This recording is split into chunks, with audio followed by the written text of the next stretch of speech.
My phone says it's 8. 8 what? The time.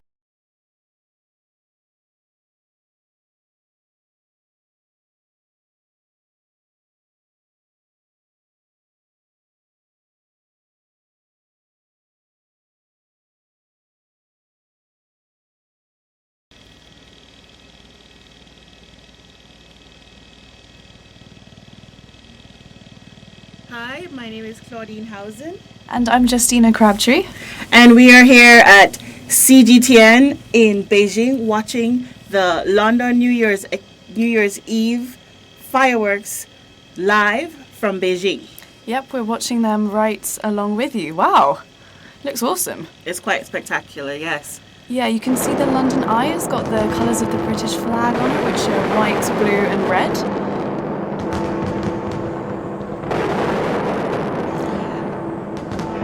And we are hearing the chimes of Big Ben. The iconic clock tower. The iconic clock tower, very famous, which is interesting. Most people know the clock tower as Big Ben, but it's actually the Queen Elizabeth Tower, which was renamed for Queen Elizabeth's Diamond Jubilee. Mm-hmm. Oh wow! So now we have an amazing bird's eye view of the Thames. I think a lot of people would be on Embankment, which is the north side of the river, watching the fireworks, which is actually taking place on the south around the London Eye. From my research, there are like 2 or 3 space authority areas where you can watch the fireworks. We haven't told our viewers you are from London. Yes, indeed. And you have visited the fireworks before, so I'm getting a really, really true to form, authentic explanation of what's going on, what we're seeing for our viewers here. But this is something really spectacular. Look at that. It's like a rose formation, you'd almost want to call it. It's just gorgeous. Yeah, I'd say that every year London does a pretty good job. I mean, putting on the fireworks displays. Obviously it's competing with the likes of Sydney Harbour Bridge, which we saw some photos of earlier, which are absolutely gorgeous. But I think this is also a pretty good show, I would say. And from what I gather, it's so popular that tickets sell out every year. Like this year is already sold out. Tickets open from I think September, and they sell for like £10 a piece.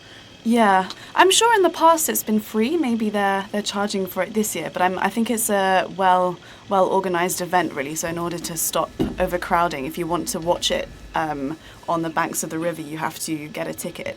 But there's loads of other sites in London where you can watch the fireworks from a good vantage point. Obviously, London has quite a lot of hills, so I don't know, places like Hampstead Heath in the north of London, if you go somewhere quite high up, you can see the fireworks in the distance, which is also something special, I would say. Yes, I can imagine. So while we watch the initial fireworks, I'm told music will be coming on in a little while. You could tell us, we were talking earlier and you told me that you actually been to one. I think was it the Millennium one? Yeah. Tell our viewers what that experience was like. What would they expect on the ground now if they were in London? Well, I suppose it's very cold and obviously dark as it's night, but I mean, one thing I'd be quite pleased about is that the weather is holding up, because the UK is infamously very temperamental in its weather. The weather can change very quickly, so I think it's good that we've got clear skies. So the first time I saw these fireworks was, for the turn of the millennium back in New Year's Eve 1999. I was quite small at the time, but I went with my family. But isn't that symbolic? 1999, 2019? It's just... Yeah. I must say, I've been thinking a lot. It's very crazy that a whole decade has passed in that time. It's certainly something to reflect on, I guess. But yeah, I remember I was really small. I remember trying to nap in the day because I knew that I had a really long night ahead of me. And it was really something special. And as you were saying, it's quite telling that I can still remember that night pretty clearly, even though it was 10 years ago. And yeah, I just remember being really exhausted trying to come home on New Year's Day. But and also as I was quite young, maybe not really registering that something quite historic had happened and that we were entering just a completely new millennium. And now we're entering a new decade. A new decade. 2020, here we are. So as we talk about decade, the theme for London New Year's Eve 2019-2020 is the British New Decade. And it will celebrate, as we've been saying, the last 10 years in the United Kingdom. What are some of the things you expect to be happening over this next year, this next decade? I mean, 2019 was Brexit and lots of, challenges. Let's call them challenges. Lots of challenges, both politically and otherwise.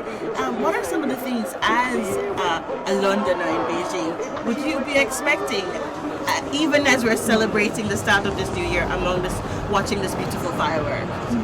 Well, I must say that my first response when I'm watching these fireworks is that I'm really happy that something like this can unify the UK, as everyone's watching like this fantastic event, taking in the show and kind of looking forward to the new year and the new decade with a lot of hope. Because obviously, I suppose if you follow political news, you'll know that the UK has been very divided for since the Brexit vote in 2016 on June the 23rd, but also since then, as it was a long debate before then. So yeah, what I wanted to say is it feels good that something can bring people together in this way. So yeah, as you were saying, 2020 is pretty symbolic for the UK, particularly the first month of 2020, because if our Prime Minister Boris Johnson's plan goes through, this month will be the last month of us being a member of the EU. And a lot of things will change after January the 31st. And many people aren't quite sure what these things are and how we can prepare for them, both as citizens and businesses. But I guess we'll just have to see. That is true. That is true. If you are just joining us, my name is Claudine Housen, and I'm with Justina Crabtree, my wonderful colleague, and we are at CGTN in Beijing, watching the London New Year's Eve fireworks live. And we just saw some colorful fireworks. Big Ben just chimed. It hasn't chimed for quite some while now. Because they had closed it down in 2017, I believe. For restoration. And Reuters and recent other newspapers have talked about it coming back. It chiming during important holidays. The last one I was told was in November for Remembrance Day, I believe it was. Yeah, I wouldn't be surprised. Yeah, so when I was last living in the UK, I believe it was announced that the clock tower was going to be restored and Big Ben was actually going to be silenced for, I believe it was 4 years. But I suppose for special events, maybe they resurrect this iconic this iconic sound. And yeah, I must say, when they announced that, it caused a bit of a stir among my friends. Everyone was very shocked and just saying, what on earth, what are they doing for this bell to have to go quiet for 4 years? But as you can see, I guess from that, it just shows how iconic and how much a part of kind of the London landscape this noise is. Yes, so Big Ben, trivia for everyone. Most people know Big Ben know the tower as Big Ben, but actually, according to my research, the tower was initially called just the Clock Tower until it was renamed for Queen Elizabeth for Jubilee. And actually, Big Ben is just the biggest clock.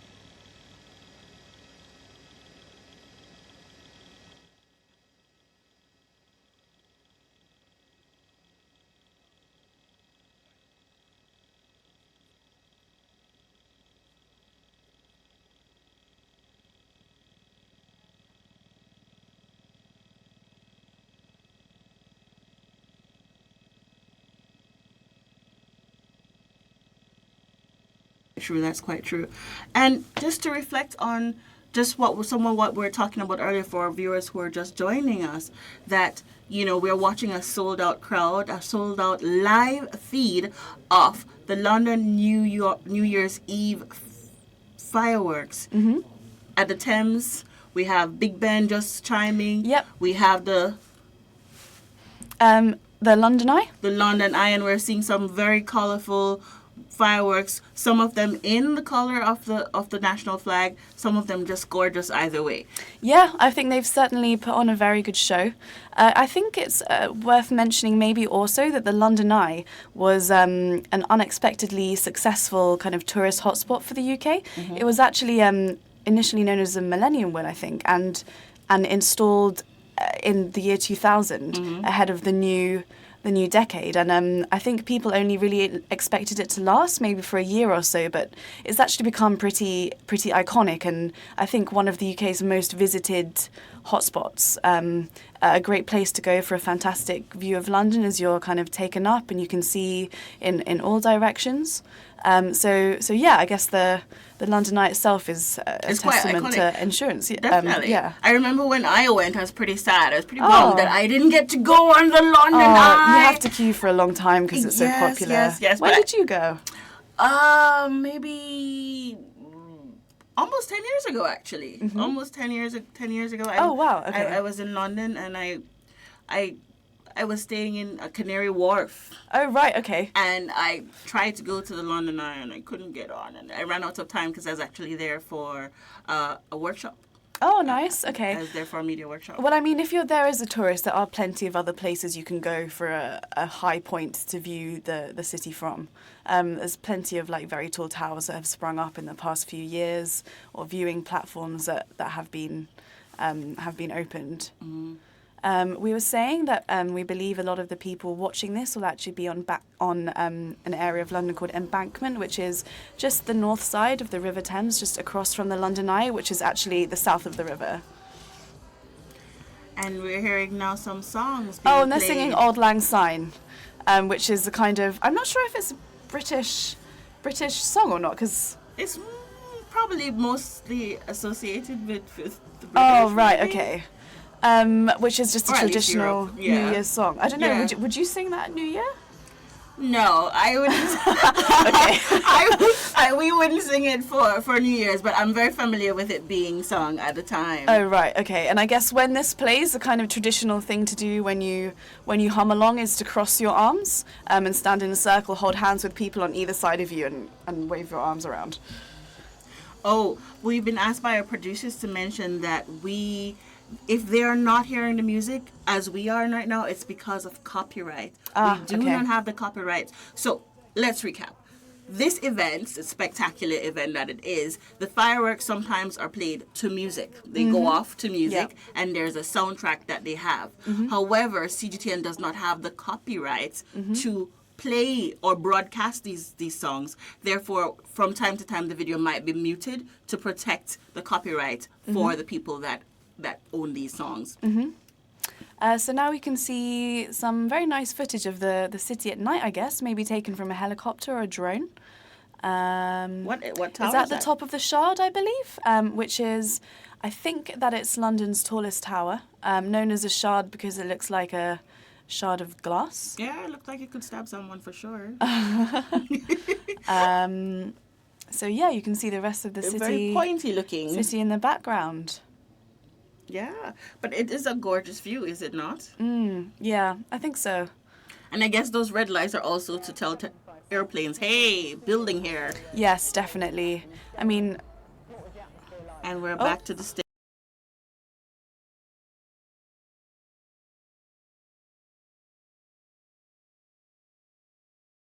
A while ago. Yeah, I must say... Go ahead, please. Oh, I was going to say, when you watch these things, I'm always amazed at the level of organisation putting together a fireworks display like that is. Just having to time everything, the kind of artistry, manufacturing everything, it's pretty incredible, I think. Yes, and we're told that there are 12,000 fireworks at the event. Well, we've seemed to be wrapping up right now. For those of us who joined us, thank you for joining us at CGTN Live. My name is Claudine Housen, and I'm with Justina Crabtree, and we're here in Beijing, and we watched the London fireworks along with you. Happy New Year! Happy New Year!